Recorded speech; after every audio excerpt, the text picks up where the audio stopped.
Hey guys and girls, welcome back to another exciting episode of All About You. In today's segment, I will be going over a nice little hot topic of should Janemba be banned, all right? So a few of my subscribers actually hit me up on here and they asked me, hey, could you do a little topic about that? And I had a few people also hit me up in the Facebook group. So if you guys are not a part of that hyperbolic time chamber group, I'm going to leave a link in the description so you can get be a part of the fam.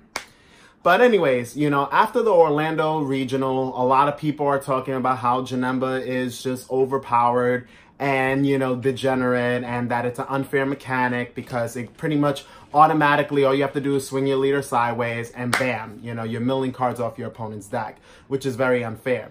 So I'm going to show you this card right now, this bad boy. So as you guys know, this is the Mill Nemba leader. And of course, his flip side where he has a auto negate.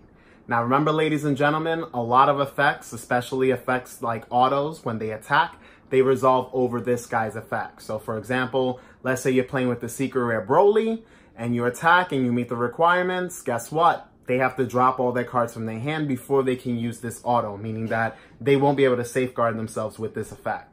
But this guy, as you know, he's a bad boy. Daehan just recently won with it. And, he made a big impact in this Orlando's event. There was like over 20 Janembas in attendance and like 7 in the top 32. It was ridiculous, ladies and gentlemen. It was off the charts. So this topic is pretty much going to be brought to you by, again, all the individuals that wanted to talk about it on the Facebook group, the Hyperbolic Time Chamber group, which again, I'm going to leave a link in the description. And of course, for you guys, my subscribers. So, overall, my take on it is no, the leader does not need to be banned whatsoever at all. It doesn't need to be touched either way, because at the end of the day, Janemba is there to stop certain decks from being overpowered. Example, Shenron. As we all know, Shenron could draw multiple cards, or Purunga leader, any of the dragon leaders, quote unquote, they can draw an abundance of cards through Dragon Balls, through Super Dragon Ball, through all these other means. And it's not good for the game to have decks like those able to just cycle through almost every card in their deck and then say, haha, I got my combo because I went through almost every card in my deck. There has to be punishment, and Janemba is there to punish those decks. Also, Janemba is great because it also beats a lot of the hyper aggro decks as well, depending on the matchups, because certain aggro decks can be effective while certain other decks are not as effective. So what I mean is that you can mill out a lot of key cards from your opponent. And that pretty much will either change the whole course of the game, whether your opponent needed specific cards in order to put pressure on you, or they needed certain cards to try to secure the game. Because as we all know, Janemba can be very defensive, especially now with the new counter cards that are very prominent in this game today. So overall, my stance on Janemba is keep it in the format. And again, guys and girls, there are many ways to play against the leader. But in today's video, we're going to just keep it towards should the leader be banned. And from my perspective, absolutely not. There's multiple ways to play around it. You Shenron players, a lot of you guys disappointed me this weekend. If you know how to play the deck right, you wouldn't have been losing to Janemba. Minimize your draw. Don't get greedy. Don't try to plus off. Try to keep as many Dragon Balls as you can in your hand so you can reduce the amount of draws. And if your opponent mills any Dragon Balls, even a plus. If you run Super Dragon Ball like I do in my deck, don't use it. Use one star to pitch it out. You have to conserve your deck.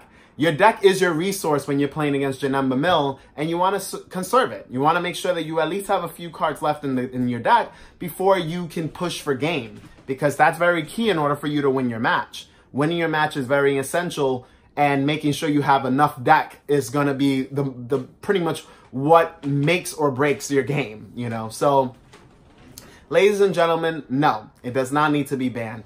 Again, other matchups that are favorable against that deck are certain type of aggro decks. Now, the aggro decks I'm talking about are more consistent aggro decks, like U6 decks, Skillless. Those are two decks that can do a lot of damage because you can get a lot of guys on board for practically nothing. With Skillless, you can still use your Goku to keep special summoning 2-drops that are beat sticks. You can also pressure your opponent with your leader because your leader is always hitting for 15. So it forces your opponent to use pseudo combos early or take the damage. That's very good, especially with the Gogeta variants. You can run Gogeta with skillless and then drop your opponent's hand size to a reasonable size outside of pressuring them, because your opponent's going to be taking cards to hand, but then at a certain point you want to reduce their hand size, so when you're going for your more bigger plays, you'll be able to do so without no problem. But it's all about being strategic and just making sure that you could keep an abundance of cards still left in deck. Let your opponent do the milling, let your opponent do the whole resource management in that sense, where they're the ones taking out your deck. You don't want to take out your deck for your opponent. And a lot of people are like, oh, well, you could just draw your key cards until you get what you need in order to beat your opponent. Well, those key cards better be a Victory Strike. The only card in the game that can pretty much beat Janemba off rip is Victory Strike. If you don't have Victory Strike in your deck, ladies and gentlemen, then you trying to draw an abundance of cards, that ain't going to do nothing. Excuse my French, but it ain't going to do shit. You got to make sure that you are preparing the game as best as you can to put your opponent in a bad game state. Janemba, all he has to do is just keep turning sideways, as we all know. That's all they have to do. And play their counters or play their demon swords or whatever mill cards they have available, and just keep getting at your leader. Keep getting at your leader, keep getting at your deck, and just reducing your chances of playing any threats because of those counter plays. And then they have also removal. So you just got to be very careful on that, ladies and gentlemen. But other than that, I hope this video helped. Again, it's not going to be, I'm not going into too many fundamentals. If you guys want me to do like a part 2 of this video where I could go into more details as to why you guys should keep Janemba in the game, I could do so. If you want me to talk about matchups that can beat it, if you want to see gameplay footage of me beating the shit out of Janemba, by all means, I could do so without using Victory Strike, by the way, because Victory Strike was one of my favorite ways, and it was a lot of favorite ways for players to beat the deck.